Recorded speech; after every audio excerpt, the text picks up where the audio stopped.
আসসালামু আলাইকুম। আজকে আমরা দেখব হচ্ছে স্লাইস টুল এবং হচ্ছে স্লাইস সিলেক্ট টুল। তো চলুন শুরু করা যাক।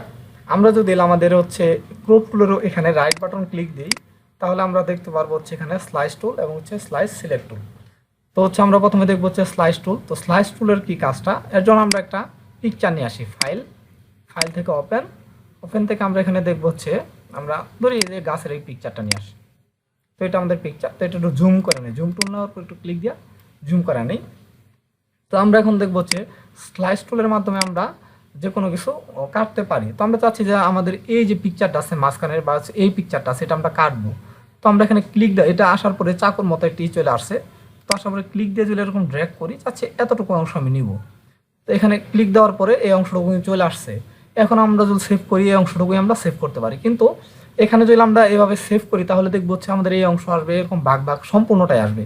কারণ হচ্ছে আমরা যখন স্লাইসটা ক্লিক দিছি, তখন চারপাশে কিন্তু একটা বাউন্ডারি হয়ে গেছে এদিক দিয়ে। তো বাউন্ডারির ভিতরে যে অংশগুলো পড়ে গেছে, এগুলো কিন্তু সেভ করলে স্লাইস আসবে। তো এটা আসার পরে যদি আমরা সেভ দেই, ফাইল আমরা সেভ দিব হচ্ছে সেভ ফর ওয়েব থেকে। ওকে, সেভ ফর ওয়েব, এখান থেকে জেপিজি সিলেক্ট করে দিব। জেপিজি এখানে ক্লিক দিলে জেপিজি আছে, পিএনজি আছে, তারপর হচ্ছে আমরা জেপিজি দিলাম। ওকে, তো দেওয়ার পরে সেভ সেভ দেওয়ার পরে এখানে দেখি যে হচ্ছে এখান থেকে আমরা ফরম্যাট চেঞ্জ করে দিব। চেঞ্জ করে আমরা ইমেজ অনলি দিয়ে দিলাম, শুধু পিকচার চাচ্ছি। তো সেভ দিলে আমাদের এটা সেভ হয়ে গেছে। এখানে এটা মিনিমাইজ করার পরে আমরা দেখবো যে চলে আসছে আমাদের ফাইলটা, যে ইমেজ হয়ে একটা ফাইল দিয়ে দিছে সে। দেখছি আমরা কিন্তু এই গাছটাকে আমরা স্লাইস করছিলাম। ওকে, তো এটা ছোট হয়ে আসছে। তো এই যে বাকি অংশগুলো কিন্তু ওই যে আয়সা পড়ছে, ছোট ছোট অংশগুলো। তো এটা আমরা ডিলিট করে দিই। আমরা এখন আবার যাই, তো এই সম্পূর্ণ অংশ কিন্তু চলে আসছে। আবার ইচ্ছা করলে এই যে ভিতরের গাছটা আছে, এটা আমরা স্লাইস করতে পারি। এখানে ক্লিক দেওয়ার পরে এটাকে সিলেক্ট করতে পারি। সিলেক্ট করলে এটাও স্লাইস হয়ে যাবে। ওকে, এখন সেভ করলে এই সবগুলো অংশেরই স্লাইস অনেকগুলো হয়ে চলে আসবে। এখন আমরা আমরা এটার সাহায্যে কিন্তু আমরা কি করতে পারলাম, স্লাইস করতে পারলাম বিভিন্ন আকারে। যাচ্ছি এই গাছটাকে স্লাইস করব, তো এটাকে আমরা কিন্তু স্লাইস করতে পারি। তো এটাকে আমরা স্লাইস করব, তো এটাকে আমরা সিলেক্ট করে কিন্তু স্লাইস করতে পারি। তো যে একটা বড় ছবি, ওখান থেকে আমি ছোট একটা জিনিস নিব, তো এটার সাহায্যে কিন্তু আমি কেটে নিতে পারি। তো এখন কিন্তু আমাদের অনেকগুলা স্লাইস হয়ে গেছে এবং অনেকগুলা কিন্তু টুকরা হয়ে গেছে। তো সবগুলা টুকরা কিন্তু সেভ করলে আসবে ফাইল আকারে। এখন আমরা চাচ্ছি যে না, আমরা যে হচ্ছে আগের যে এটা নিছিলাম, এই যে গাছটা এটা নিছিলাম, তো আমরা এটা এটা এগুলো রাখবো না, শুধুমাত্র আমরা এটা রাখবো। তো সেই ক্ষেত্রে আমরা এখানে রাইট বাটন ক্লিক দিয়ে দেখবো যে স্লাইস সিলেক্ট টুল। তো আমরা এটা নিব, এটা নেওয়ার পরে এটাতে যদি সিলেক্ট করি, ক্লিক দিলেই ওই দেখছি একটা বাউন্ডারি, এটা কিন্তু আমাদের হচ্ছে চকলেট কালার হয়ে যাচ্ছে। এখানে ক্লিক দিলেই দেখতে পাচ্ছি জি। তো এটা আসার পরে হচ্ছে আমরা ক্লিক দিয়ে জাস্ট ওইটা ডিলিট করে দেবো, যেটা না চাচ্ছি। এটা এটা ক্লিক দিই, এটা ক্লিক দিই, এটা আমি চাচ্ছি না। আবার ধরি এটাও চাচ্ছি না, আমি এটা সিলেক্ট করবো, ক্লিক দেবো, ডিলিট করে দেবো, ডিলিট হয়ে যাবে। শুধুমাত্র এইটুকু আছে। তো এইটুকু থাকার পর আমি এটুকু সেভ করব। তো এটুকু সেভ করার আগে একটা কাজ করা যায়। তো আমি পিকচার আকারে কিন্তু এটুকু পাওয়া যাব।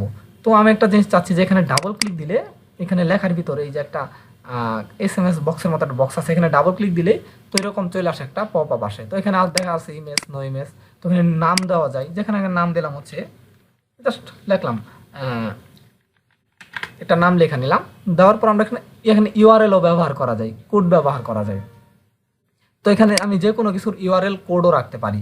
জাস্ট এখানে ইউআরএল কোডের এখানে দেবো হচ্ছে, এখান থেকে আমি একটা আগে থেকে ঠিক করে রাখছি। তো এরকম হচ্ছে একটা ব্যাকগ্রাউন্ডের, জাস্ট আমরা সার্চ দেন নেচার ব্যাকগ্রাউন্ড। তো এটার জন্য আমরা এখানে একটা ইউআরএল আছে, এটা কপি করলাম। কপি করার পরে আমরা এই যে ইউআরএল এখানে পেস্ট করে দিলাম, কন্ট্রোল-C দিয়া কপি করলাম এবং কন্ট্রোল-V দিয়া পেস্ট করে দিলাম। এখন আমি ওকে করে দিলাম। ওকে, এখন যদি আমি সেভে যাই এবং সেভ ফর ওয়েবে যাই, যাওয়ার পর আসছে, জাস্ট এখানে সেভ দিলাম। এখন আমি এটাকে পিকচার আকারে যাচ্ছি না, এখন চাচ্ছি HTML আকারে। এখানে যদি ক্লিক দেওয়ার পরে HTML অনলি দেই বা HTML and পিকচার দিই, তাহলে দুইটা হবে। আমি এই HTML অনলি দিলাম। ওকে, দেওয়ার পরে যদি আমি ডেস্কটপ দেখাই দিই এবং এখানে সেভ দিই, সে কিন্তু সেভ হয়ে গেছে। এখন এটাকে মিনিমাইজ করার পর এই যে দেখছি, এটা কিন্তু আমাদের ইউআরএল হয়ে চলে আসছে। ওকে, তো কারো কারো হচ্ছে এরকম আসবে, আবার হচ্ছে আমাদের ক্রোম ব্রাউজারের মতো ব্রাউজার আসবে। তো আমরা এখানে ডাবল ক্লিক দিলেই আমাদের সেই ইমেজটা কিন্তু এই যে চলে আসছে। এখানে একটু লোডিংয়ের জন্য, নেটের প্রবলেমের জন্য আসতো। আমাদের ভিতরের ইমেজটা কিন্তু এটা, জাস্ট আমরা যদি ক্লিক দিই, এখানে ক্লিক দিলে সেই ব্যাকগ্রাউন্ডে আমাদের কিন্তু নিয়ে গেছে। তো আমাদের এই যে ক্রোমের যে ব্যাকগ্রাউন্ডটা ছিল, সেই একই ব্যাকগ্রাউন্ডে কিন্তু আমাদের এটাও নিয়ে চলে আসছে, দেখছি। তো এইভাবে কিন্তু আমরা হচ্ছে ইউআরএলও বানাইতে পারি। এটা আমি ডিলিট করে দিই, দরকার নাই। ওকে, তো আসি এখানে। তো আমরা চাইলে এটাকে ইমেজ আকারেও করতে পারি এবং কি ইউআরএল আকারেও কিন্তু করতে পারি, সেভ করতে পারি কেটে। তো আমরা আশা করি বুঝতে পারছি সবাই যে স্লাইস টুলের কাজ এবং স্লাইস সিলেক্ট টুলের কাজটা কি। তো আজকের ক্লাসটা আবার হচ্ছে, এটা যদি আমরা ক্লিক দিয়ে ডিলিট করে দিই, তাহলে এটাও ডিলিট হয়ে যাবে। তো তো আজকের ক্লাসটা এই পর্যন্তই। সবাই ভালো থাকবেন। আসসালামু আলাইকুম।